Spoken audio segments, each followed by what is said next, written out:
This is MacroVoices with hedge fund manager Erik Townsend, the free weekly financial podcast targeting professional finance, high net worth individuals, family offices, and other sophisticated investors. MacroVoices is all about the brightest minds in the world of finance and macroeconomics telling it like it is, bullish or bearish, no holds barred. Now, here are your hosts, Erik Townsend and Patrick Serezna. MacroVoices episode 52 was recorded on March 3rd, 2017. I'm Erik Townsend. Real Vision co-founder and author of the popular Things That Make You Go newsletter, Grant Williams, joins me as this week's featured interview guest. We'll be discussing the global rise in populism, where the trend is headed, and what it means for markets. Donald Trump's presidency, the U.S. dollar, gold, and much, much more. And I'm Patrick Serezna. Erik, that S&P 500 exploded higher on Trump's speech all the way up to the 2,400 level, and now has given back almost half of that. What's your feeling about the S&P here? Weren't we just last week or the week before announcing the big news that it broke above 2,300? So it was at 100 points a week. It'll be 2,500 next week. What this reminds me of, Patrick, is the summer of 1999. What happens in the final stages of a bull market is you get to this crazy stage. Remember when tech companies didn't need revenues or earnings or even customers or even a viable business plan? Just page views was enough to send valuations to the moon. People were talking about in a new economy, suddenly the old metrics didn't matter anymore, and this time was different, and all that. Now, I wanted to short tech stocks in the summer of 99. Thank heavens I didn't do that. And the reason is I had just sold. I was a software entrepreneur. I sold a software company in the summer of 98. And I knew, there was zero doubt in my mind, that we were in a bubble, in the late stages of a bubble. But what would have happened had I shorted tech stocks in 99, in the summer of 99? They had another 50% to move to the upside before it all finally blew up in 2000. So the rule of thumb here is these things go on longer than most of us skeptics think is possible. And who knows how long it can go. I do think that we're seeing a lot of signs of being in the final stages of a bull market where retail investors are piling in. There was a massive, massive inflow last week of over $8 billion in a single week into the SPX ETF. So we're seeing these signs of just irrational exuberance, people piling in while the smart money is quietly selling. At least that's my belief as to what's happening here. How long does it go? How much higher do we move in this market before reality sets in? I don't know. I have no way of knowing. So you definitely don't want to be short this market because the trend is very strongly up. I personally am not a momentum trader. I don't want to try to trade this. If I were going to try to trade the upside, it would be with calls, because I think at some point this party's going to come to an end and it ain't going to be pretty. Trump and the Fed can definitely influence how this will end and how long it takes before it ends. But it's going to end. It's inevitable. And when it does, it's not going to be pretty. All right, now let's move on to that dollar index, because the U.S. dollar index just broke out above the 102 handle. Again, just strength right after that Trump speech. Is this the breakout? I think it is. It's interesting. I'm seeing a lot of smart people with an opposing view saying that they really think Trump is going to find a way to contain the ascent of the dollar, stop it. And I think that's a very, very good intuition that Mr. Trump understands that he needs a weaker dollar. He's smart enough to get it. But I don't see any actions that he's taking yet that are going to produce that outcome. So far, it's just jawboning. So I do think that what we're seeing is a move back to the upside. We really need to see north of 103 to really confirm for me that the trend has changed. But it sure looks like it's headed in that direction. I think Grant Williams is probably going to have an opposing view, so stay tuned for a different perspective on this. Now let's talk about crude oil. Now crude oil once again tested up toward that 55 level, and then a big sell day today, dropping it down to the 52 handle. We've been talking about, when is this breakdown going to actually occur? Is this it? I think that it's upon us. I do think that 55 was that key resistance level. A lot of people thought that maybe on inventory day we'd get a breakout above that. We had a brief test at 55.03, did not break out above it. And, now we're back down to the bottom of a short-term channel, and I think that we are set probably to head at least to, let's say, a 45 or so on West Texas Intermediate if this trend continues continues. Now, of course, there's a caveat there, which is that we don't yet know what Donald Trump's intentions relative to ISIS are. If there is a sudden bombing campaign in the Middle East, that will change everything. But failing that, I think we have seen this resistance be tested a couple of times. I think the market very firmly rejected that 55 level. And we remember we're looking at, in terms of number of contracts, all-time record high speculative long interest. That means that if this sell-off continues, that money's going to get squeezed out. It's all hot money in those oil futures, and they're going to be forced to cover their losses, close their positions. Selling begets more selling. Before you know it, we're looking at 45. So I'm definitely bearish. The one caveat, again, is we don't know what Donald Trump's intentions with ISIS are going to be. I have a theory about how that could play out. I'll save that for the feature interview with Grant Williams. Well, absolutely. Now, I want to move on to gold. Obviously, in the face of that U.S. dollar breakout, gold's inverse correlation just immediately kicked in, and we are already $20 off this high point that it was at just a few days ago. What's your feeling about gold here? Well, I'm still on hold because of my long dollar index view. And it's coming, as far as gold itself, what's happening with miners or, gold fundamentals, I'm not even paying attention to that. What I'm doing is I'm looking carefully at my reasons for having a bullish view on the U.S. dollar. As long as I am still bullish on the U.S. dollar, I'm going to pass on gold here. I'm not necessarily bearish, but I think the strong dollar, especially if it strengthens toward 110, which I think is likely on the dollar index, then that's an awfully strong headwind for gold. If you're one of the people that really believes Donald Trump is a madman who's going to start a nuclear war, well, then you want to have physical gold in your possession so that it can be vaporized with you when the bombs land. But short of that, I don't really see the strong argument for gold. The thing is, if I'm wrong about the dollar index, if the many people, including Grant Williams, who see it the other way and think that the dollar is done here, then that will mean I missed the bottom on gold and will definitely regret it. I actually called that bottom to the day almost, and then by the time it hit, I had changed my view and I didn't buy it. So I hope that I didn't miss a final bottom there at 1124. We'll see what happens, and I think the only way that we're going to go substantially higher from here is if I'm getting the call wrong on the dollar. The dollar really is about to roll over, as a lot of smart people think it is. In that case, I missed the bottom in gold, and I will definitely regret that. All right. Now, interest rates have been under quite a bit of pressure here as the 10-year yield has now once again approached that 2.5% level. What do you think's in store for bonds? Well, I think this is entirely about the explosion in rate hike expectations. A week ago, the implied probability of a March rate hike from the FOMC was something like 20%. Now it's something like 80%. And of course, there have been 4 or 5 hawkish speeches from Fed governors in the last week. So all of a sudden, the 10-year is backing up toward 2.5%. No surprise there. I think it's entirely about rate hike expectations. And we have been down to 2.3%, back when the rate hike expectations were implied at 20% instead of 80%. In the big picture, though, I still think we're treading water here. We haven't seen a crossing of any of those red lines in the sand that some of the famous people like Bill Gross and Jeff Gundlach have drawn, but we haven't seen the move in the other direction either. I definitely want to ask Grant Williams about this because I know he's done a tremendous amount of analysis and writing over the years about this massive problem of too much sovereign debt. Oh, absolutely. Well, thanks for that market update, Erik. This week, we're happy to welcome back to the show Grant Williams. He is a portfolio strategy advisor for Volpez Investment Management, and he's the co-founder of Real Vision Television and the author of the Things That Make You Go newsletter. Also, stay tuned after the interview as Erik and I will be back to talk about options writing in a portfolio as an asset class. Erik's interview with Grant is coming up as MacroVoices continues right here at MacroVoices.com. And now, with this week's special guest, here's hedge fund manager Erik Townsend. Joining me next on the program is Grant Williams, Real Vision co-founder and, of course, author of the extremely popular Things That Make You Go, newsletter.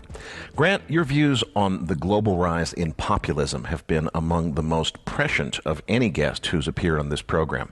You predicted the Brexit outcome, and you've described the rise of Donald Trump, Bernie Sanders, and various European politicians, including Marine Le Pen, as all being part of a connected global trend.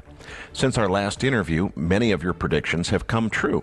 So bring us up to date on your outlook. What is driving the global rise in populism? What does it mean, and what's coming next for Europe, the United States, and the rest of the world? Hey, Eric. Well, it's great to be back on, and good to speak to you again. The populism thing is so interesting, and I think it's so important right now. And I think, me predicting Brexit and Trump, I mean, that doesn't make me any great market seer. I think the beauty I had during those election campaigns was that I was in neither place. So I could sit back from a distance and look at it objectively, which I think both of those, the Brexit situation and the US elections, were so just electrified with high feelings on both sides. And it was really difficult, if you were in the middle of that, to be able to be objective about it. And so I think with the Brexit, the Brits have always had a kind of tenuous relationship with Europe. We were never really in the EU. You could just sense that when push came to shove, a lot more people were going to vote leave than perhaps admitted. And I think once we saw what happened in the UK, from traveling around the US a lot, which I've done the last couple of years, it became really obvious to me that the phenomenon that we saw in Brexit was very much that if you're a vote leave guy, you don't talk about it at dinner parties. It's just not socially the done thing in England. And so the polls kind of missed out that a lot of people weren't really were saying they were undecided, or they're saying they were going to vote stay when really they were going to vote leave. They just didn't want the social stigma. In the US, what was interesting to me as I traveled around talking to people, it was obvious that they were going to take that a step further, because to say that you were a supporter of Donald Trump, you were immediately labeled with every kind of ist that you don't want to be. You were a racist, a misogynist, you were a sexist, you were all these things. And so not only did people not just say they were voting for Trump or they were undecided, the very thought that you might be undecided and be thinking about voting for Trump in a certain kind of company was enough to kind of tie you with all those things. So I think people actively said they were going to vote for Clinton, because that was the more socially acceptable thing to say, whether you believed it or not. And so when people went into the poll booths, pulled the curtain behind their backs, it was much easier for them to vote their conscience. And when you look at, there are two maps on the internet. If you Google Trumplandia and the Clinton archipelago, you'll see the two most striking maps that I've seen regarding the US election. And yes, we know Clinton won the popular vote, but if you look at these maps, it shows county by county the entire country. And it shows the strength of the vote for each candidate. And if you look at the map of America, the strength of the vote right across the middle of the country for Donald Trump was extraordinary. And then you flip the page to the Clinton archipelago, and you see just a rim around the edge of the country, which obviously includes the places like Los Angeles and San Francisco and New York and all the big cities where there's heavily concentrated populations. That's where Clinton got the vote. So you can see, looking at that map, that the groundswell of support for Trump was extraordinarily broad and remarkably deep. So that's kind of where we are in terms of going forward from here. Well, we're going into election season now in Europe, and we've got some big ones coming up. The Dutch go to the polls in a couple of weeks' time. The big one is the French poll in May, and then further off in the distance, we have the Germans going to the polls in October. And my concern right now is that optically, to those people going to the polls in Europe, the UK looks like it's doing pretty well, having left the EU. We've seen the economy actually pick up. It was the fastest growing economy in the G7. I think it may have slipped to second place now, but it's done optically very, very well. And there's been no real fallout from Brexit other than the positive variety. So anyone going to the polls in Holland is going to look at the UK and say, well, the Brits have done okay outside Europe. And anyone going to the polls in France is going to say, well, yeah, you know what? The old Brits don't seem to be doing too bad. Now, the Brexit effect may work its way through the snake and come out in the British economy later this year, but by then it'll be too late. So, I think Le Pen is going to struggle to win, to be honest with you, but French politics is such a snake pit, and we've seen already what's been happening to Fillon and his wife being taken into custody yesterday.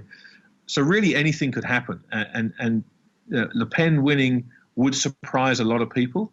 I don't think globally it would be as big a surprise as the election of Donald Trump was. But I think in Europe, if Le Pen was to win, and we're seeing this reflected in spreads of the oats over the German Bunds, if Le Pen was to win, it would really rip the core away from Europe, and it would be a real problem for the Eurocrats to try and keep that thing together. So I think, as I say, we go into the season now, this populism trend, it really isn't over, and it's not going to die down now that Trump has been elected, particularly as he's gone straight into power and has done things that his base are loving. There are easy things for him to do. He's doing what he promised. And so if you are a populist, you've got a pretty good tailwind at the moment. And that is destabilizing for the world. It increases volatility in the world. And those, generally speaking, are two things that markets don't like, although you wouldn't know that right now as this Trump rally goes on. So I think we're going to see more of this populism. I don't think we're going to see the sort of the left, the status quo coming out in their millions to vote and keep the status quo. I think the agitators are going to be emboldened by what they've seen overseas. And I expect this to continue in Europe. And I think the Dutch referendum, the Dutch election in the next few weeks is going to be the start of that. And I suspect Wilders will win and run on a very anti-EU, anti-Euro platform. So Europe has another summer of love coming, and I think markets need to be ready for it. What do you think the core driver is for all of this? Because a lot of people have said, well, this rise in populism is just because everybody around the world is frustrated with the global elites and the government and so forth. But if you look at it, really, it's not, the government against the people. It's the people dividing. And you saw it in the case of Brexit in the UK, as you described. You see it again in the United States with the Clinton versus Trump thing. There is no moderates left. Everybody either thinks that if you didn't vote for Hillary, you should be hung by the neck until dead, or it was your God-given, duty to vote for Trump because he's the savior. We get such divisiveness with people so polarized with opposite views. How did that get started, and what does it mean? Because I can't help but think, we've talked about war in our past interviews, I can't help but think, what causes a war? When people have irreconcilable differences, extreme views. Is that where this is headed, and what do you see coming next? Well, it's tough to say that's where this is headed, but suddenly, after a few short years, you can now say with a degree of certainty that's where this could head. That was a possibility that few people were willing to entertain just 2 or 3 years ago. And now I think we can all see a clear path to how we could accidentally fall into some kind of major conflict. And I think the start of this, you're absolutely right in what you say, Eric. I mean, this is not the government against the people. This is the people divided. And that stems from this massive surge in inequality that we've seen, which, I'm sorry, I hate to go back to this, but I think a lot of this can be laid at the feet of the central banks and the policies they've enacted to try and quote unquote save the system.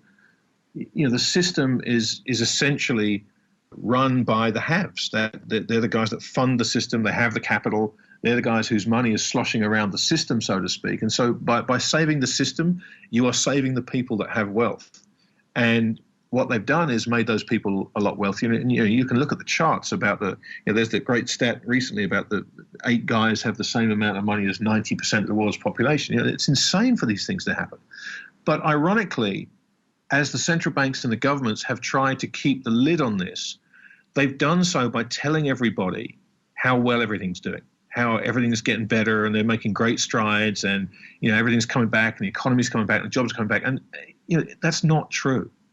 And at the very best, it's kind of putting lipstick on the pig. And so people are listening to that on the one hand, but they're not seeing it in their pay packets. They're not seeing it in their cost of living, which is going up. They're not seeing it in the cost of healthcare. They're not seeing it in all the expenditures that they have to make. And the non-discretionary stuff is going higher. And they feel frustrated because they feel like they're being lied to and told everything's getting better. And they're thinking, well, if it is getting better, it's not getting better for me. So it just amplifies this divide between the haves and the have-nots, because the haves, they're not struggling. I mean, the guys that have assets and have capital have done incredibly well since the era of quantitative easing began. So they're not feeling this. I mean, they probably might sit around at the dinner parties and talk about, hey, isn't the cost of a holiday in, the south of France going up this year? but it's not. They're not feeling it. They're kind of seeing it and they're experiencing it, but they're not feeling it. Whereas at the other end of the economic scale, these guys are struggling, and there haven't been any wage increases, and the cost of living, the CPI is not 1%. The things you need, it's a lot higher than that, and so they feel like not only they're being lied to, but their inherent faith in anybody in a suit and tie behind a microphone is such that when those guys are saying, it is getting better, things are on the up, they think, well, they're telling the truth, so that just means it's other people that are doing better than me. So I completely understand where this is coming from, and I really do think that this is an extension of central bank policy, of eviscerating the middle class in an attempt to save, quote unquote, the system. And I think when history looks back at this, we get the denouement of this era of central bank omnipotence. History is not going to be very kind to these guys, and I think justifiably so. On that theme of asset markets doing well in this environment, let's go back to Donald Trump in particular, because the stock market is telling us that all of President Trump's aspirations will be realized. The economy will be great. Corporate profits will go through the roof thanks to his tax cuts. The protectionist policies that he's threatening to impose won't pose any serious problems. And his habit of infuriating entire governments and their peoples, notably Mexico and China, are apparently no cause for concern. Now, personally, Grant, I'm a little bit more pessimistic than that. What's your view? But more importantly, what the heck is going on that markets or investors in general are seeing this is unconditionally positive? And we've got what has to be the most contentious U.S. president of our lifetime. I mean, how could that be happening? Yeah, I'm totally in your camp, Eric. And I think, again, I hate to keep harping on this, but if you look for the linkages, they're very, very clear. I recently gave a presentation in South Africa, and in that presentation, I was talking about volatility and how volatility has repeatedly been crushed ever since Mario Draghi's Whatever It Takes speech. And I spoke to a brilliant guy called Chris Cole at Artemis Capital about this, who's one of the best vol traders in the world. And when I spoke about this, it's clear that the central banks have actively sought to dampen volatility because volatility makes skittish markets, and skittish markets are unpredictable. And so when you get the Trump trade coming on, we all knew going into this, we all knew what the potential downsides were. And I think often when you see markets react emotionally, you get a real temperature. And if you remember the night of the election, the market fell 1,000 points on the possibility that Trump might win. And I think that instant, unfiltered, knee-jerk reaction when Trump was going to get in with people to sell, at some point, those things tend to reassert themselves. And so, I think what's happened since then is the markets have basically looked at Trump's policies. They've picked out the ones that they believe are positive for the markets, tax cuts being the big one, infrastructure spending, reduction of regulations, which are all inarguably, or certainly the first, the tax cuts and the regulations are inarguably positive for markets. And once again, they've gone back to this idea that, well, you know what? If something bad does happen, if the markets do get skittish, if we do end up with a big deficit, whatever the potential negative outcomes are, well, the central banks are going to step in again. They're not going to let these markets go down. And I think that's what the markets are doing. This central bank put, started off as the Greenspan put, turned into the Bernanke put, and now it's just a ubiquitous central bank put, that all the central banks in the world are working together. And when you look at the Fed balance sheet that's been reduced very gradually for the last couple of years, at the same time, the baton's been picked up by the People's Bank of China and the ECB and the Bank of Japan. So as a group, central bank balance sheets are still going up at a staggeringly alarming rate. So the markets have been conditioned to assume that there is a safety net there. So it's okay to walk the tightrope. And I think buying these markets at the valuations we're seeing, which are at or around all-time highs in just about every metric you want to look at, and the echoes from 2000 and 2007 are startling. Buying those markets is walking the tightrope. But when you believe that there's a really, really strong net below you, it's worth trying to get to the other side. And the other side is these markets keep going up forever and everybody makes a load of money and everything's great. But if the laws of mathematics alone start getting factored into this, you will see that Trump cannot have everything he wants and great bond markets and a great stock market.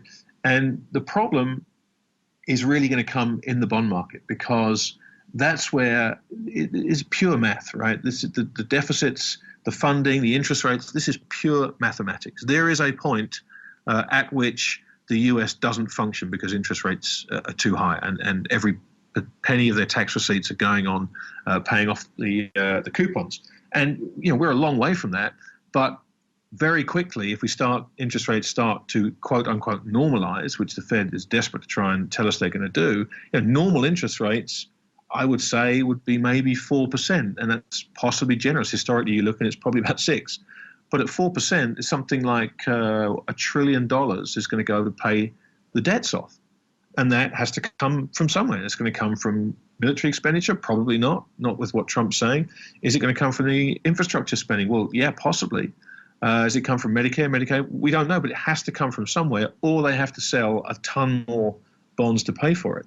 This is just pure mathematics. But people are ignoring that for now because they feel like if things get squirrely, the Fed are going to ride to the rescue once again. And all the Fed, to my mind, now have is the market's confidence in their abilities.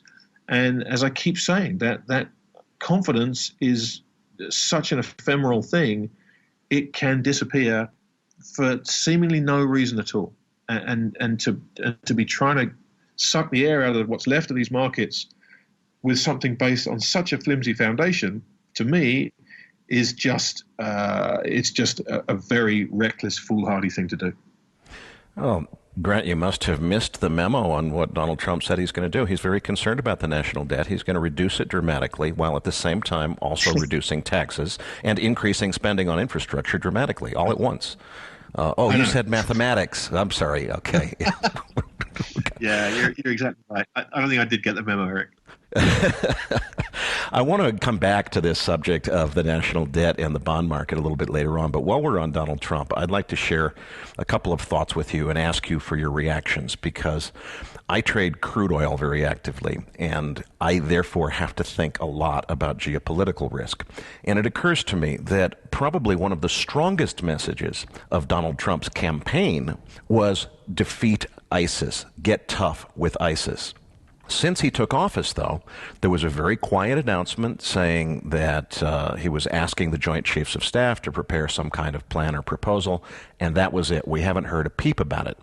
And it occurs to me, Grant, we've all been conditioned to expect this new cable news era mode of warfare that's existed since the Gulf War 25 years ago, where what happens is first there's some signaling, some messages, some warnings, which I would contend exist not so much to warn the enemy, but to prepare the American people that for something big may be coming. Then you get the big dramatic press announcement, my fellow Americans, we've gone to war and this is what's happening. And then it becomes this media thing that goes on, day 14 of the conflict, and we've got live coverage on CNN. What do you think, Grant, if you think about some of the other things that Trump has said about how we have given away our secrets to enemies and how intelligence has been collected by the bad guys watching CNN on cable? What if what happens is there's not a peep about this until one morning President Trump announces military operations have commenced, we are going to defeat ISIS. There will be no further information given until it's over, because we're not going to show our cards to the enemy. There will be a complete press briefing on all aspects of what happened after the conflict has ended and after the enemy has been defeated. Until then, there will be no further comment from the government. Thank you, that is all. It feels to me that that could be what we're setting up for, because we haven't heard a word about ISIS, and he has said those things. He has criticized past presidents for doing that. If that were to happen, you could have a sudden, just huge market upset if there was no advance signaling and all of a sudden it was, we're at war and the president is not willing to tell you why or what's going to happen next. Am I crazy to worry about a scenario like that? Do you think it's plausible? Well, in some ways, wouldn't that be great? You know what I mean? I mean, in some ways, wouldn't it be great to just not be bombarded with this stuff? But, I think, as I said, markets hate uncertainty. And if he tried to do that, and I think it's unlikely, because if he's not reporting on it, everyone else in the world is reporting on it. And the Associated Press are going to be reporting on it. Reuters are going to be reporting on it. And CNN, Donald Trump's latest punching bag, are going to be reporting on it. So realistically, when you're in a position like he is, you have to control the information flow. And so to leave that in the hands of people who could go anywhere with it, and B, seemingly are not the best of friends, I think would be a very risky move on his part. I mean, could he do it? Hell, we've seen so far he could do anything, Eric. But I think that may be a step too far, because I think in times of war, these guys have to control the information. And if you abdicate that willingly, you leave the information flow to anybody else. And that's a very, very dangerous thing to do in this day and age. So I think it's unlikely. I want to move on to some other major trends. You recently penned a 2-part series in Things That Make You Go, titled Peak Optimism. And we do have a download link for the first of that 2-part series as a free sample for our registered users, and that's already in your Research Roundup email. Please give us the executive summary, Grant. What's driving peak optimism? What do you mean by peak optimism? And why is it important for investors to understand it? Where are we headed from here? Well, I think again, this comes back to what we were talking about with the central banks and this idea that everything's okay. And what I was trying to point out, to me, and this went back to a conversation I had with John Malden several years ago at his conference, and he asked me where I thought the biggest bubble in the world was. And I said at the time, it was confidence. It was confidence, a bubble in confidence in the central banks. And obviously since then, that's actually gone up, which is remarkable. And so the point of this piece I wrote was just to show people that just how tenuous this is. And with markets where they are, investors' intelligence bullish readings off the charts, and this crazy rally after the Trump presidency, I was just talking about some of the things that could go wrong. Obviously the big one for me was Donald Trump, simply because he's such an unknown quantity. And I talked about the very first day he took office, more or less, when he got the congratulatory phone call from the Taiwanese. And if you look through his proposed cabinet, you'll see a very antagonistic group of people put in the front line to deal with the Chinese. Navarro is a very well-known opponent of China, let's call him. He's written all kinds of books with titles like Death by China and The New Heart of Darkness, about the yoke of Chinese imperialism. And he's put Lighthizer as his trade negotiator, who, again, deliberately and overtly antagonistic towards the Chinese. So that's just one thing that could go wrong. Forget about the bond market. Forget about Trump's just ability to be a wild card. There are so many things that could burst this bubble of optimism, including currency moves by foreign governments. So many. This just isn't in the control of any one person. And all these countries are coming under their own pressure from their people to try and deliver what's essentially the undeliverable without fracturing relations somewhere else around the world. So, I think we are at this peak of optimism, of this faith in the ability of the people behind the microphones to tell us everything's all right and to make it so. Not from a societal perspective, because I think that's, as I said earlier, that's the genesis of this populist movement, but from a market perspective. I think the markets are still believing that and saying, okay, fine, they've got this. They've proven over the last 8 years that they're not going to let the markets go down. We're optimistic about their ability to keep doing that, and we're going to keep buying these markets. And as I said, that's a really dangerous reason to buy stuff, just because you have faith in a group of human beings to control a natural organism like a marketplace. It's a very dangerous thing to do, because ultimately the only way they can really do it when it starts to assert itself are by some really draconian measures. We're talking capital controls. We've seen those before. We've seen things like FATCA get enacted so that the US can understand where the money is.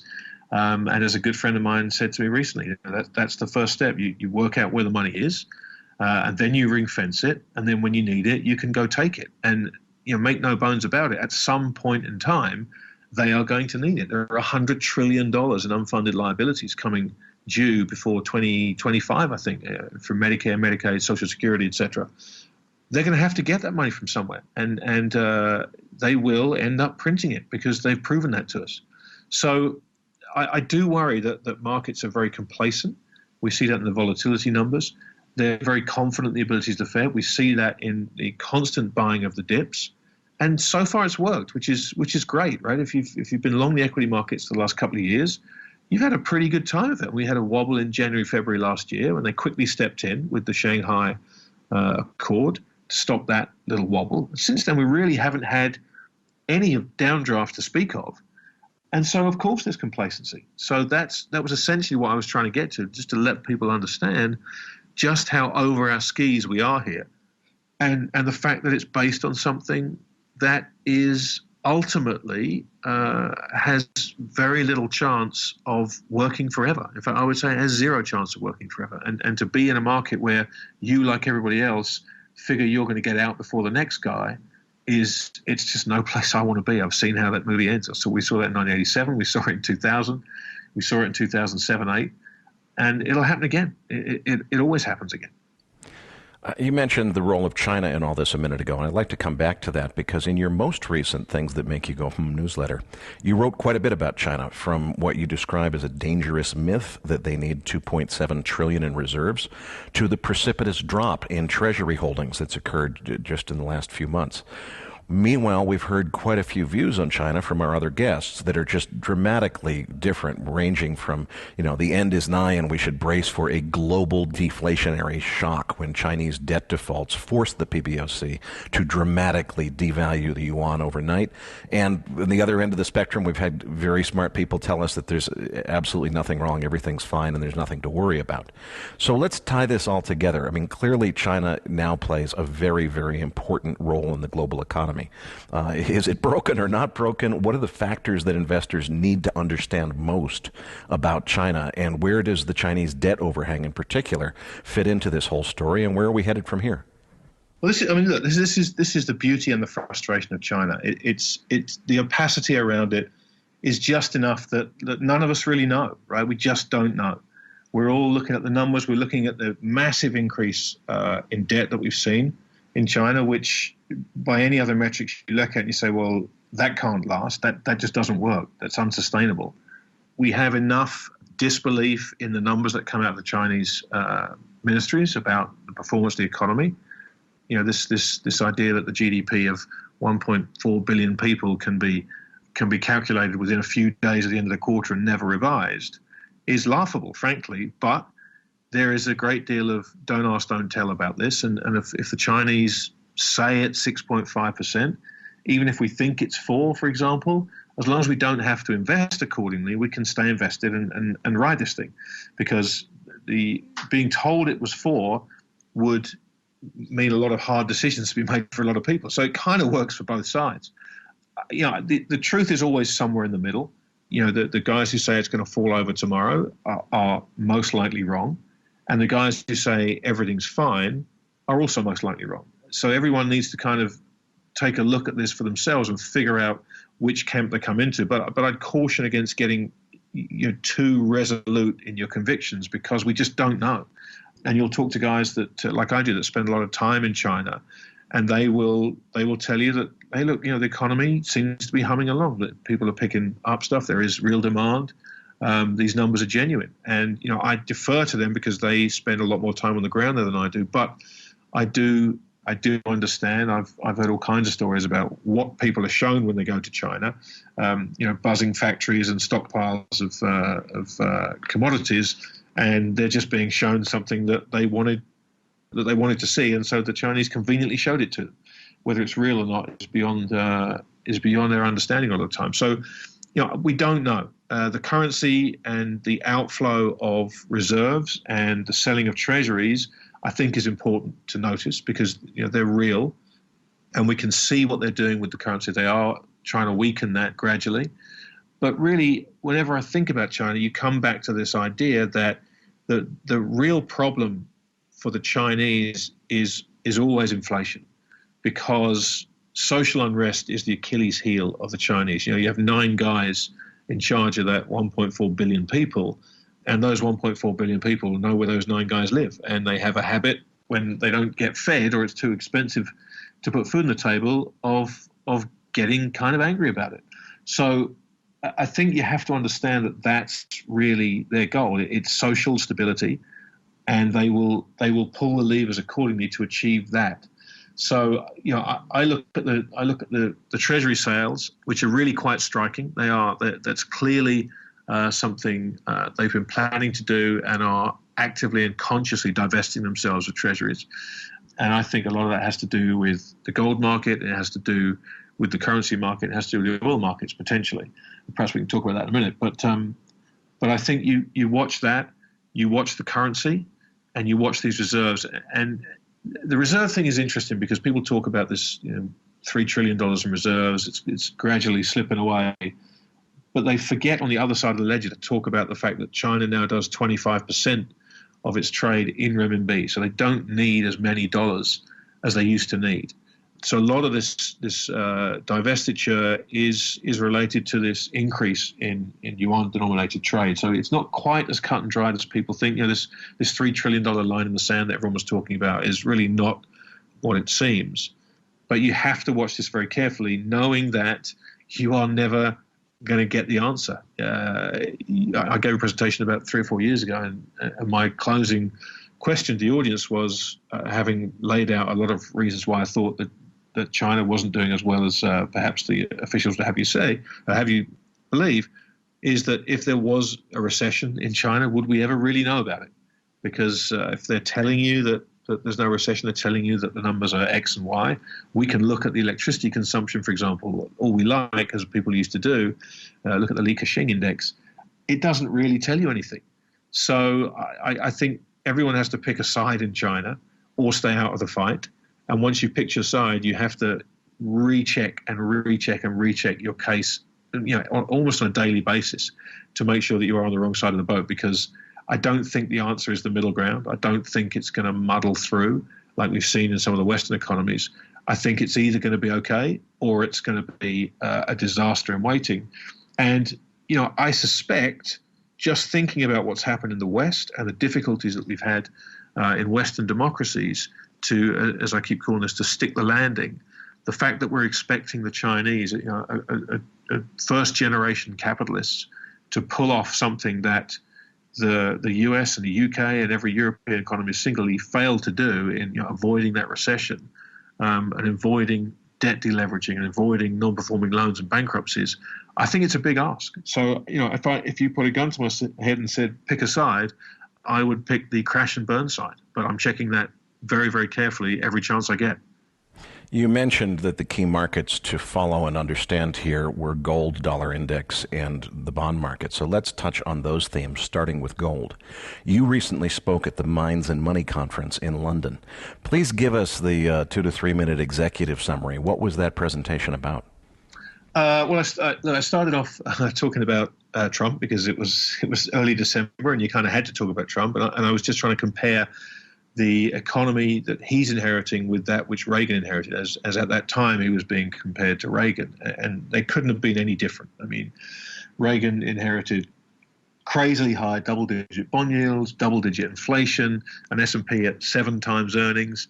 So, he had all the tailwinds behind him. I mean, things were going to go one way, and they were positive. And yet the market still lost 22% of its value in the next 18 months. Fast forward to today, and Trump has 24 times earnings on the S&P, and obviously zero rates, and the 10-year was trading, I think at the time, around 2%.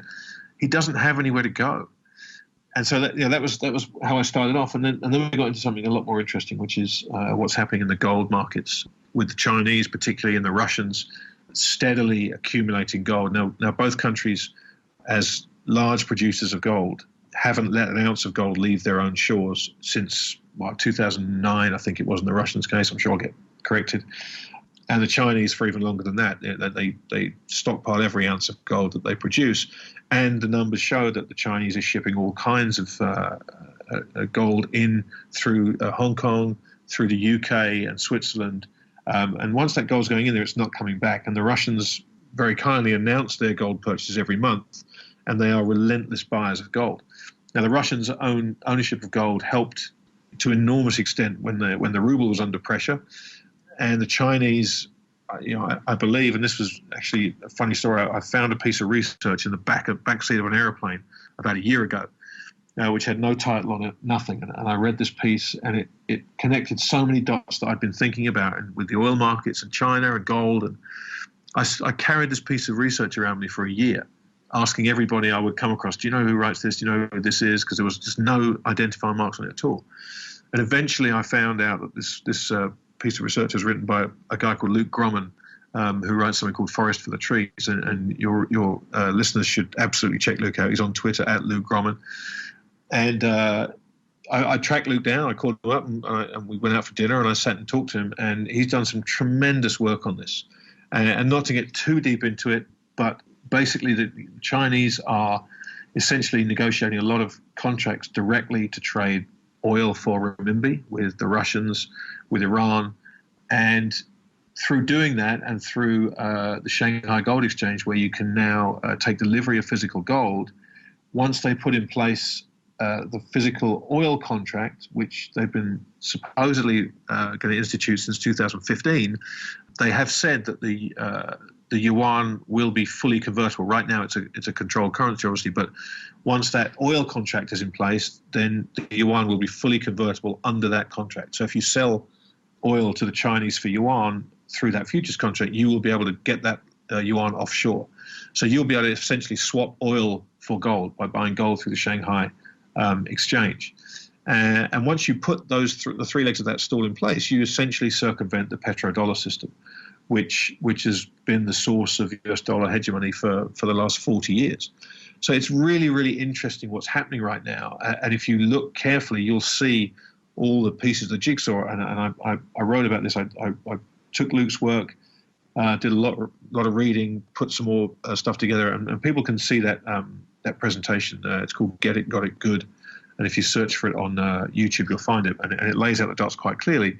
But there is something happening in these markets that, if you join those dots, spells real trouble for the US dollar, spells real trouble for the US, and is a significant power play on the part of the Chinese particularly, but also the Russians. As I say, it's fascinating stuff, and I would recommend, if you want to find out more about it, watch that presentation and look for Luke Gromman's work and engage with him on Twitter. And our registered users can find a link to that YouTube video of your presentation at the Minds of Money conference in the Research Roundup email that they received in conjunction with today's podcast. Before we leave the subject of gold, I want to touch briefly on one more aspect of this, which is you wrote recently about the gold-copper ratio. So let's start with why this ratio is important, what it means, what it tells us, and then particularly talk about the pairs trade that was just signaled when the ratio touched its long-term trend line. Yeah, it's interesting. The bullish dollar, bearish commodities, your bullish copper if you think there's going to be a lot of infrastructure spending, and gold really, gold to me is money. I don't think of it as a commodity because I don't think it trades like a commodity. And so when you look at what's happened on the back of Trump's election with this promised infrastructure spend, you've seen the price of copper go through the roof, while gold has really done nothing. And if you look at a chart of the copper-gold ratio, it got way out of line, and in terms of copper being way stronger than gold. And it's touched a trend line that to me signals a great buying opportunity to actually sell copper and buy gold. And for me, that's a play on two things. One is this infrastructure spend that Trump promises takes a lot longer to get through than is expected, which to me is a given. I just think he's going to struggle to get that kind of stuff through. B, it's going to be watered down. And again, if you go back to the Japanese, who've done, I think, 24 of these extra budgets, surplus budgets, and each time what's been delivered has been less than what was promised, I think Trump's going to see the same thing. You're going to see weakness in the sort of base commodities, the construction commodities. And I just think that the one inflation that no one's talking about as we arm wrestle over, is it going to be deflation, is it going to be inflation, is the nightmare that is stagflation. And I can see a very clear path to a stagflationary environment. And if I'm right about that, then being short copper and long gold is a great way to play that. Now, a dear friend of mine, Simon Hunt, who writes extensively on China, spends a lot of time in China every year and is really clued into this stuff. He wrote me a nice email after he read that piece. He said, "Oh, look, I think you're wrong about this. I think the Chinese demand for copper is real and it's going to ramp up, and they're doing all kinds of things with it." So, that's a warning to people. But to me, I look at that ratio and I think being short copper at this price and long gold is a sensible thing. Is a sensible bet on Trump not getting everything he wants. It's a sensible bet on possible stagflation, and it's a great bet on a return to the mean for both commodities. So, I like that very much. Speaking of the dollar index, let's go back to that. A lot of people are saying now that the dollar rally is over because President Trump wants it to be over. Other people, myself included, have pointed out that, well, he may say that. A lot of his policies, such as asking multinational corporations to repatriate assets to the United States, are actually dollar bullish despite the opposing rhetoric. So Mr. Trump definitely needs a weaker dollar to achieve his goals. Is that what drives? It sounds like you have a bearish view on the dollar index, whereas I think your partner Raul Paul still has a bullish view. Is it driven by Donald Trump or by something else? And do you think that Trump can find a way to, overcome this ascent of the U.S. dollar? Well, yes, I think absolutely they can overcome this. And my bearishness on the dollar right now is, well, I think I don't think it's going to go to the places that the bulls think it's going to go. I will caveat that in a second, but I think that to me, the pain that a stronger dollar would cause right around the world is such that the central banks will have to get together. We will see another Plaza Accord type deal be forced on people. There's just too much dollar-denominated debt in the world that needs rolling over. They have proven their willingness to print dollars, and I think Trump does need a weaker dollar. And if you look at the reaction to the markets when he just came out in an interview and said, "Yeah, the dollar's too strong. The Chinese are killing us." The dollar had the biggest fall it's had in about 5 years the next day. That's all he said. So the dollar is very responsive to jawboning. It always has been, in both directions. But I think the one thing that does give me pause for thought is just this structural short position in physical dollars, i.e. the amount of dollars that have been borrowed and need to be paid back. Every dollar that's been borrowed is a short dollar position. That's the one thing that, I believe could possibly get out of control if we do see people scrambling to get hold of physical dollars. But I suspect if that happens, there will be a very concerted effort to supply dollar liquidity. And it's not something that they will struggle to do because they've proven in the past that they're very happy to do that. So that's my caveat. But I think if you take out a short squeeze, which sounds like a crazy thing to talk about in the case of the world's reserve currency, but if you take out the idea of a short squeeze, to me, with the Chinese divesting themselves of treasuries, with the US absolutely needing a weaker dollar, with Asia needing a weaker dollar, I just think the power is lined up against letting the dollar get too much stronger from here. So I suspect they will actively stop it going, to these crazy levels that the real dollar bulls think, up another 15, 20, 25% from here. I just don't think that can be allowed to happen. You have written a tremendous amount about the massive and crazy overhang of sovereign debt around the globe, not just the United States, but really all developed nations have just a ridiculous amount of sovereign debt. So where does that leave you at this juncture on this debate about, is the 35-year bond bull market really over, as Jeff Gundlach thinks, or does it have further to go? How do you see fixed income and treasuries in particular going from here? Yeah, I bore myself talking about this stuff now, to be honest with you, because you're right. I've written so much about it, and it hasn't seemed to matter. But as I keep saying, none of this stuff matters to anyone until it matters to everyone. And I think the case of the bond bull market, I would say it's over, but it's not over yet. I don't think we're going to see this continued grind lower and into negative territory. But my feeling is we are going to see one more dash into sovereign debt. I think we're going to get a recession. I know the data is reasonably firm at the moment, but I think that's going to be transitory. I think we will get a recession in the US. And when that happens, people are going to want to own treasuries. And if we get a stock market correction, which we could at any point in time, people are going to want to own treasuries. And I think what we've seen in the past has been, to your point, a rush into sovereign debt. I don't care which country I get, but all these central banks, they're all on the same page. Sovereign debt is the place to be. I think the next time, with Europe fraying at the edges, with the Bank of Japan, I think having gone a step too far in, first of all, instituting negative rates, but more importantly, pegging the curve at 10 years, that to me was a very foolish thing for them to do. So I think when this next panic into sovereign debt comes, it's going to be focused on US treasuries because they will be deemed the safest of safe havens.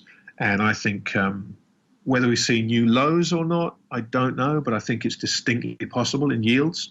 But I think you're going to see a lot of money trying to get long treasuries in a hurry one more time. And I think that will be the end of the 35-year bull market. Before we close, I'd like to get an update on what you guys are up to over at Real Vision Television. When we had your partner Raul Paul on the show a few weeks back, he told us that Real Vision would be launching a free podcast of its own this spring. Can you give us an update on that project? When does the first show go live on iTunes, and how can our listeners find out more about it? Yeah, absolutely. I mean, this revolution we started through the airwaves is something that we're trying to extend with our own podcast, which we're going to call Adventures in Finance. And the idea is we want to try and do to podcasts what we have been trying to do and continue to try and do in financial television, which is basically get past all the hype and the kind of junk stories and just disrupt the way that that information and analysis around the world of finance is shared. But we want to do it for a broader audience. I mean, this isn't just for kind of heavyweight investors, the kind of guys that listen into Real Vision. This is for people that are just trying to get a foothold in finance and trying to understand it. We're trying to make this as relevant as accessible as we can for everybody. I mean, we've built Real Vision on this foundation of truth in finance, and we want to try and take that to a wide audience. The podcast world is a great way to do that, and we want to share some of the ideas of these great investors that we have on, and get it out to as many people as we can. So the podcast is going to air every Thursday at 9 o'clock on Eastern Time. I'm going to host it with your good friend of mine, Aaron Chan, and it'll be out in iTunes if people search for Adventures in Finance. And it'll launch next week on iTunes. So we're really excited about it. And, hopefully, I think you and I speak to a lot of the same people here. I think our audiences are similar. They're very engaged, very smart financial people. And I think they'll enjoy what we're going to put out here. Fantastic. Well, I look forward to listening to it. We are up against our time limit, so I just want to mention very quickly, everybody these days knows you as the Real Vision guy because you've become a celebrity there. But I want to mention also your very, very popular newsletter, Things That Make You Go, Unfortunately, we don't have time today to get into a discussion about it, but we were able to secure permission to send it. It's a paid newsletter, but Patrick was able to get your permission to send a couple of recent sample issues out. So we've got links to those in the Research Roundup email that registered users at macrovoices.com already received. If you haven't registered yet, just go to macrovoices.com, register, log in. Once you're logged in, click on the black Research Library tab on the black menu bar, and you'll be able to find that download. So, Grant, I cannot thank you enough for another fantastic interview. Patrick Ceresna and I will be back as Macro Voices continues right here at macrovoices.com. Macro Voices is a listener-driven program. Please email requests for specific future interview guests to requests@macrovoices.com. You can email questions for the program to mailbag@macrovoices.com, and we'll answer them on the air from time to time in our mailbag segment.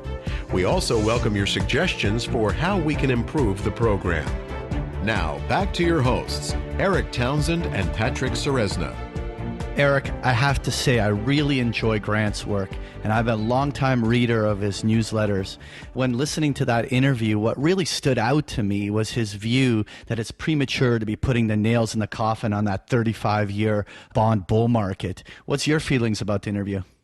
You know, I think that point that you just mentioned coming from Grant was particularly telling for me, because Grant's been the guy who's been probably the most outspoken of anyone I can think of, saying that this crazy accumulation of a huge amount of debt overhang, of sovereign debt around the globe, and the ridiculously low yields that we've come to, you know, it all has to end badly someday. So for Grant himself to say, but I don't think that day is quite yet. I think that this business cycle is long in the tooth. We've got another recession coming, and that's probably going to be the last hurrah for bonds. I found that particularly fascinating. Anyway, in our prior conversations, you sparked my interest when you talked about treating option writing as an asset class.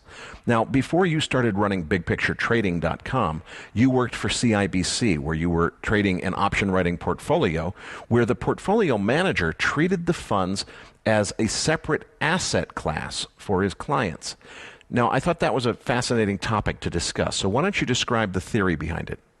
Well, this is actually a topic or a strategy that I'm very passionate about, because, you know, in the financial world, you find an overabundance of managers just tripping over each other, trying to create alpha through like rigorous analysis of a company's financials or some CTA, tactical asset allocation model. It is a very competitive space with little room for someone to be able to differentiate themselves.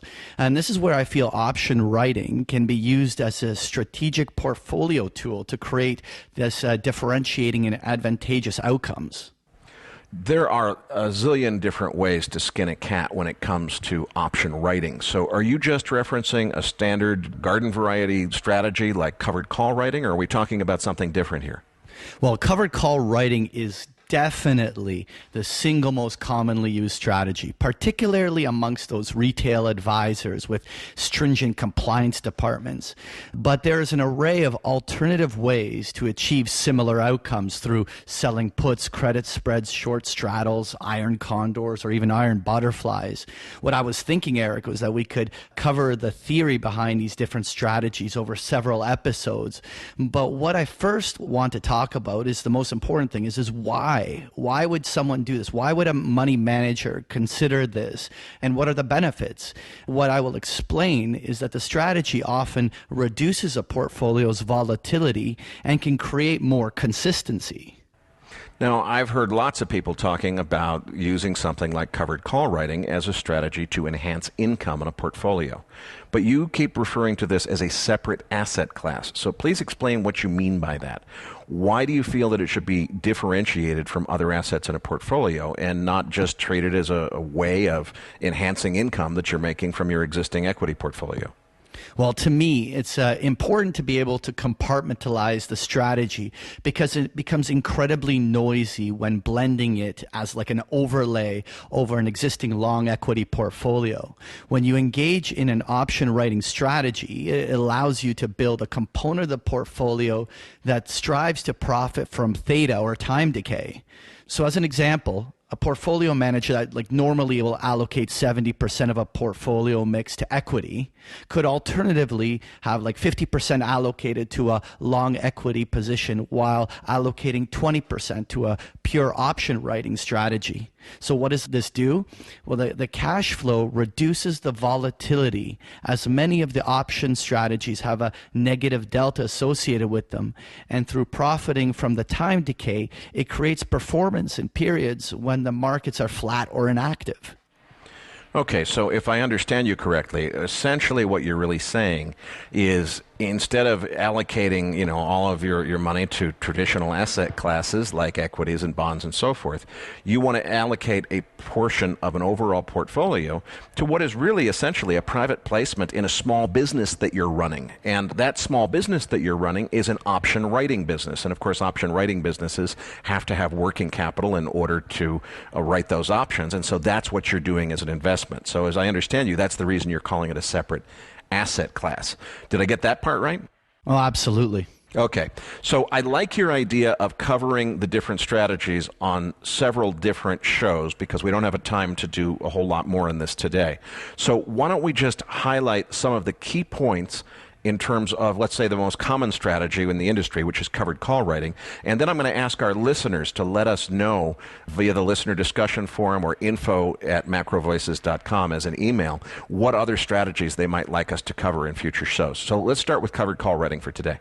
Well, absolutely. And Erik, so like advisors and portfolio managers that utilize covered call writing often do it in three ways. The first and obviously the most simplest form is for just an advisor to simply buy an ETF or a fund that actually systematically writes options within it. This is really a hands-off approach. Now, there's an entire second wave of managers out there that simply allocate funds to an equity index like the S&P 500 and simply write on the index itself for simplicity.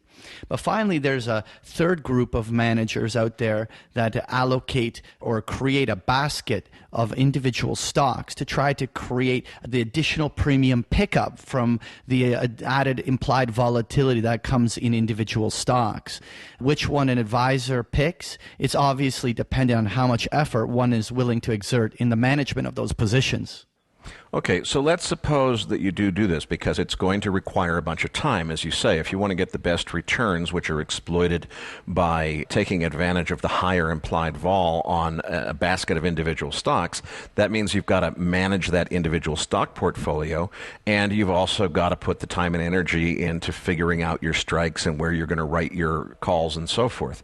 So what kind of results, how does it affect the overall portfolio return profile in terms of performance if one employs the strategy which you're advising and allocates a certain percentage of their portfolio to what's essentially an option writing business?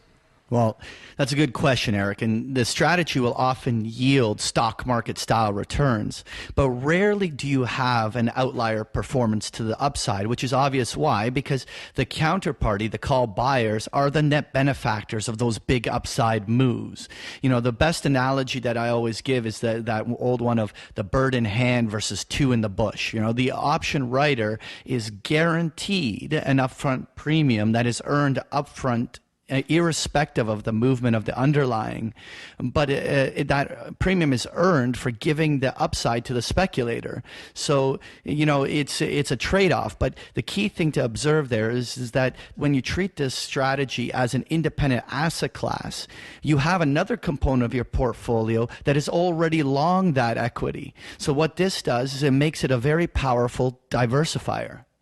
Okay, so what you're really saying is it's not just a performance enhancer, it has a performance enhancement aspect of it, but what you're trading in order to get that enhanced performance is giving away just the outlier upside of a really big upside move, because when there's a huge upside move in something you've written a covered call against, you're giving away that big upside in exchange for premium.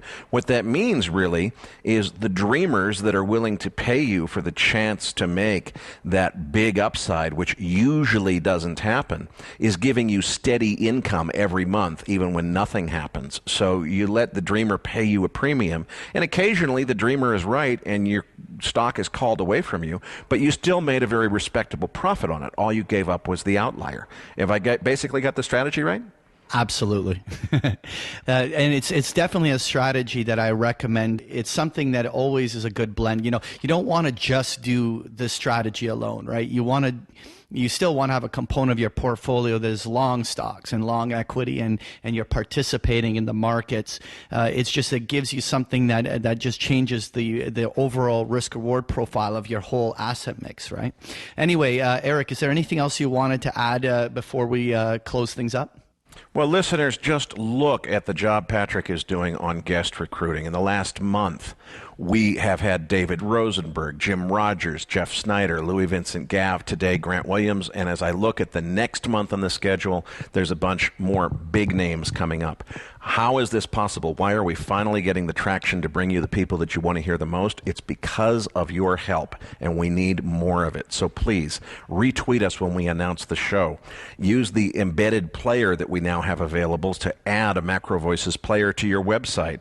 And most importantly, register register your free account at MacroVoices.com, because the number of registered users we have is the primary statistic that Patrick uses to negotiate with guests to persuade them it's worth their time to come and give us a feature-length interview. The benefit to you is that you get our Research Roundup emails every week. This week, that would have given you 2 free sample issues of the extremely popular paid subscription newsletter, Things That Make You Go by Grant Williams. So there's a lot of cool stuff there, and we also look for the links to the very best stuff that we can find each week on the internet. Patrick, what's in this week's Research Roundup? Well, this week our listeners will find in that roundup the transcript for today's interview with Grant. Now, as always, the link on that will be active about 24 to 48 hours after the email is sent out. Now, also, like you just highlighted earlier, the links are in that email for Grant Williams' Things That Make You Go newsletters, and more importantly, a link to one of his recent videos that was posted out on YouTube. We also have the link for a report from Octavia Investments about their energy outlook for the winter of 2017. Some really interesting highlights in there.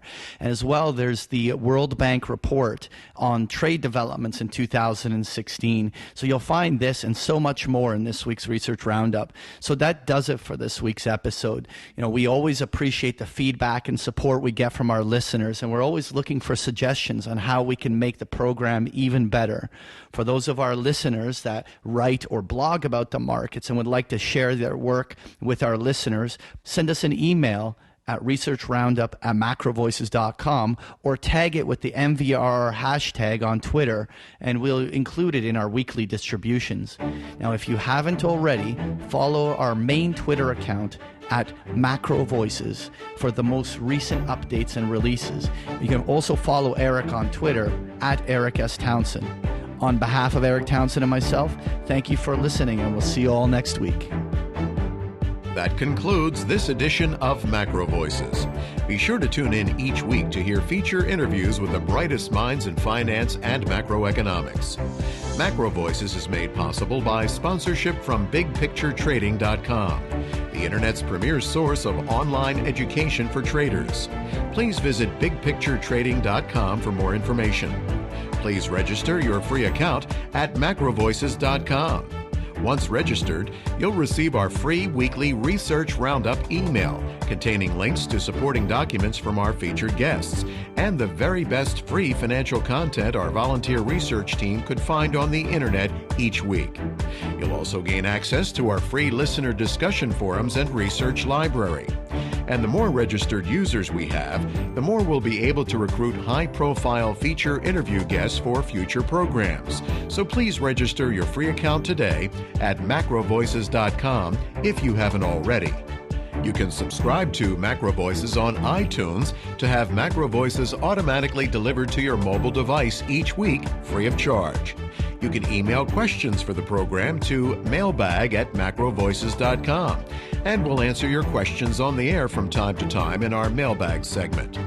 MacroVoices is presented for informational and entertainment purposes only. The information presented on MacroVoices should not be construed as investment advice. Always consult a licensed investment professional before making investment decisions. The views and opinions expressed on MacroVoices are those of the participants and do not necessarily reflect those of the show's hosts or sponsors. MacroVoices, its producers, sponsors, and hosts Erik Townsend and Patrick Ceresna shall not be liable for losses resulting from investment decisions based on information or viewpoints presented on MacroVoices. MacroVoices is made possible by sponsorship from BigPictureTrading.com and by funding from Fourth Turning Capital Management, LLC. For more information, visit MacroVoices.com.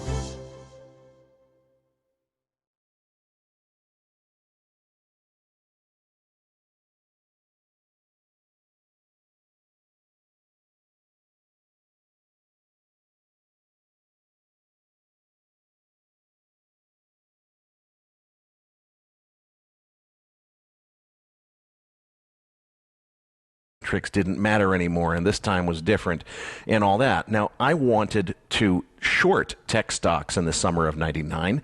Thank heavens I didn't do that. And the reason is I had just sold. I was a software entrepreneur. I sold a software company in the summer of 98. And I knew there was zero doubt in my mind that we were in a bubble, in the late stages of a bubble. But what would have happened had I shorted tech stocks in 99, in the summer of 99? They had another 50% to move to the upside before it all finally blew up in 2000. So the rule of thumb here is these things go on longer than most of us skeptics think is possible. And who knows how long it can go. I do think that we're seeing a lot of signs of being in the final stages of a bull market where retail investors are piling in. There was a massive, massive inflow last week of over $8 billion in a single week into the SPX ETF.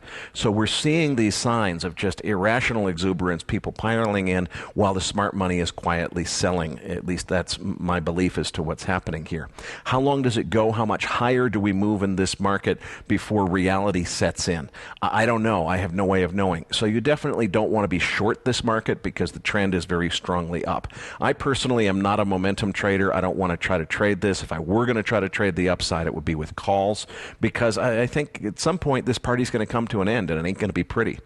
Trump and the Fed can definitely influence how this will end and how long it takes before it ends. But it's going to end. It's inevitable. And when it does, it's not going to be pretty.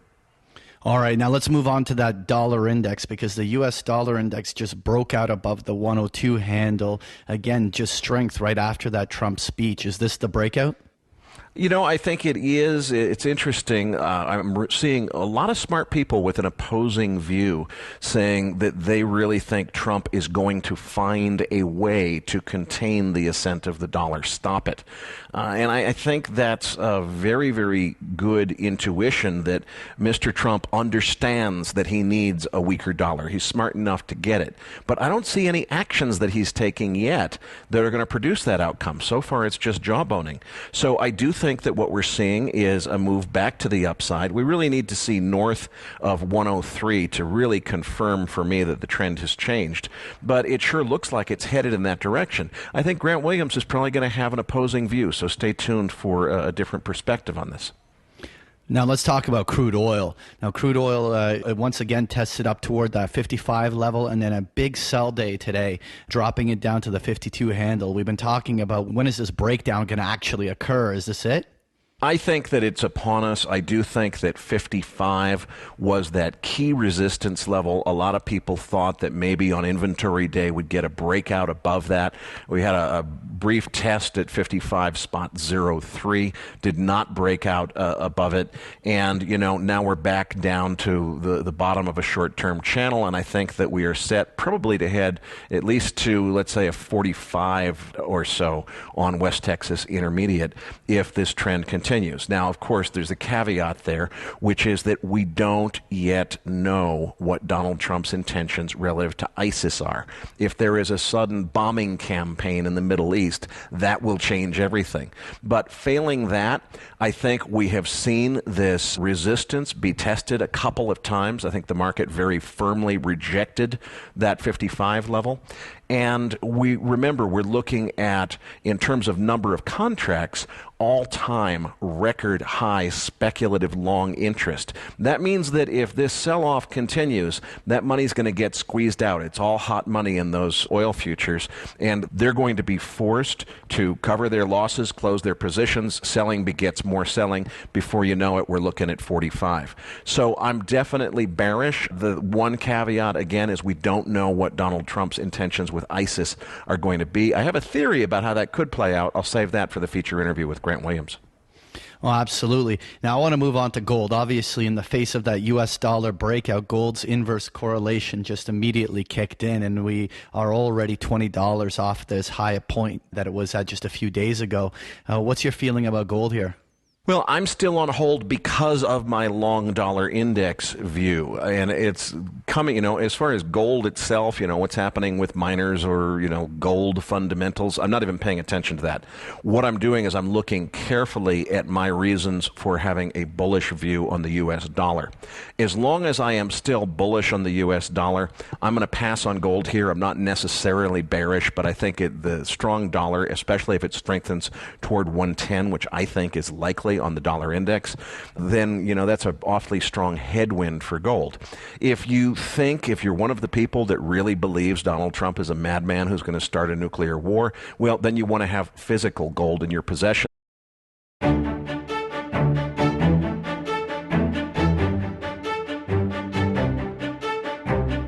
This is MacroVoices with hedge fund manager Erik Townsend, the free weekly financial podcast targeting professional finance, high net worth individuals, family offices, and other sophisticated investors. MacroVoices is all about the brightest minds in the world of finance and macroeconomics telling it like it is, bullish or bearish, no holds barred. Now, here are your hosts, Erik Townsend and Patrick Ceresna.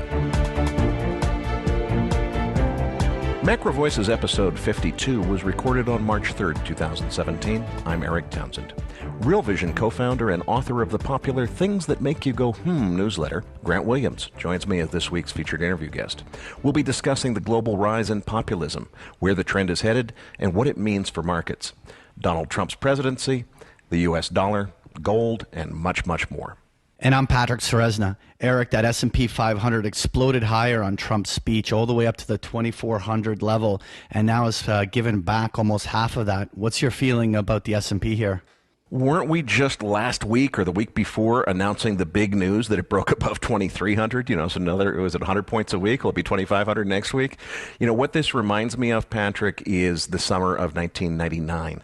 What happens in the final stages of a bull market is you get to this crazy stage. Remember when tech companies didn't need revenues or earnings or even customers or even a viable business plan? Just page views was enough to send valuations to the moon.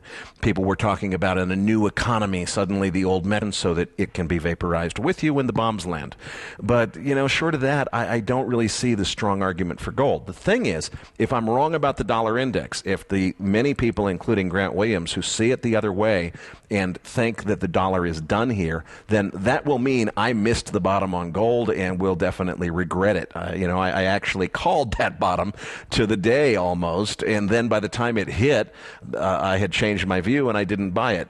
So I hope that I didn't miss a final bottom there at 1124. We'll see what happens. And I think the only way that we're going to go substantially higher from here is if I'm getting the call wrong on the dollar. The dollar really is about to roll over, as a lot of smart people think it is. In that case, I missed the bottom in gold, and I will definitely regret that. All right. Now, interest rates have been under quite a bit of pressure here as the 10-year yield has now once again approached that 2.5% level. What do you think's in store for bonds? Well, I think this is entirely about the explosion in rate hike expectations. A week ago, the implied probability of a March rate hike from the FOMC was something like 20%. Now it's something like 80%. And of course, there have been 4 or 5 hawkish speeches from Fed governors in the last week. So all of a sudden, the 10-year is backing up toward 2.5%. No surprise there. I think it's entirely about rate hike expectations. And we have been down to 2.3%, back when the rate hike expectations were implied at 20% instead of 80%. In the big picture, though, I still think we're treading water here. We haven't seen a crossing of any of those red lines in the sand that some of the famous people like Bill Gross and Jeff Gundlach have drawn, but we have